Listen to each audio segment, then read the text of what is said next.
In the last episode, we talked about the shift that changes everything, moving from task mode to outcome orientation. But there's a second move that reliably separates people once that shift happens, and most people skip it because it looks like extra work. Reflection. Writing things down. Pausing to look back before charging forward. On the surface, it feels inefficient. In reality, it's the shortcut.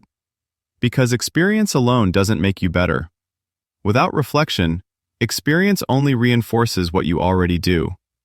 This episode is about why the people who learn fastest aren't the smartest or the most experienced, but the ones who are willing to look honestly at what just happened and decide what they'll do differently next time.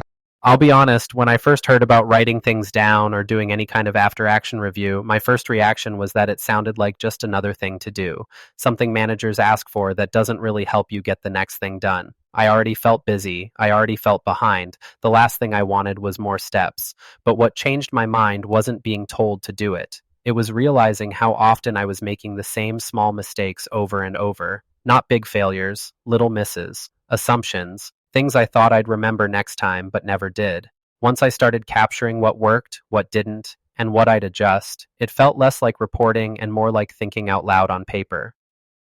That's the reframe. Reflection isn't documentation for someone else. It's decision-making for yourself. When you write, on paper, on your phone, or on a computer, you slow your thinking down just enough to see patterns you miss when everything stays in your head.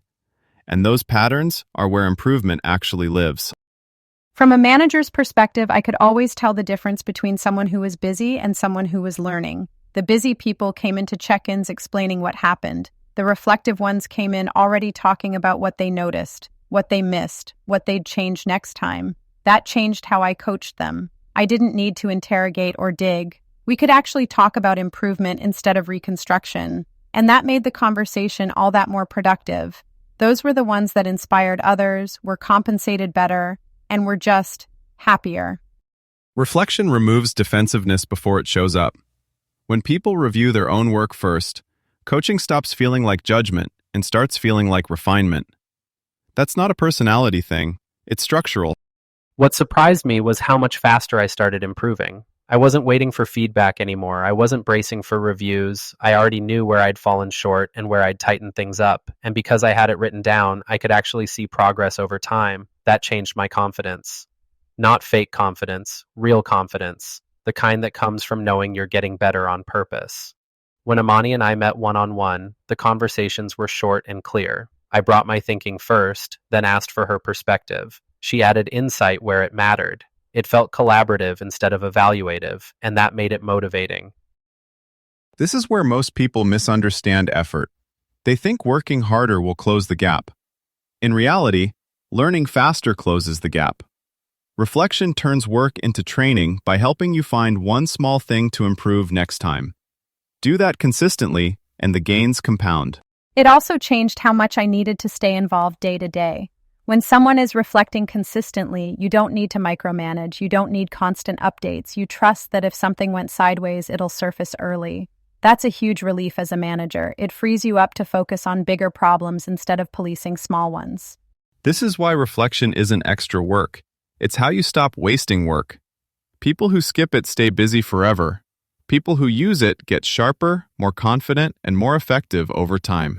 I stopped feeling like I had to prove myself. The work trail was there, the adjustments were visible, and when review time came around, nothing felt surprising. We weren't arguing about effort, we were talking about progress. That's when I realized this wasn't about paperwork at all, it was about control. I finally felt in control of my own improvement. Reflection is the shortcut most people ignore because it doesn't look impressive. But it's how professionals turn experience into advantage and effort into leverage. When you reflect honestly, you don't need motivation. You already know what to fix. In the next episode, we'll look at the final piece on the employee side. Why the real mark of high value isn't how you finish your work, but how you pass it forward. And how that one habit makes teams trust you without you ever asking for it. Calm habits build your way. Less friction every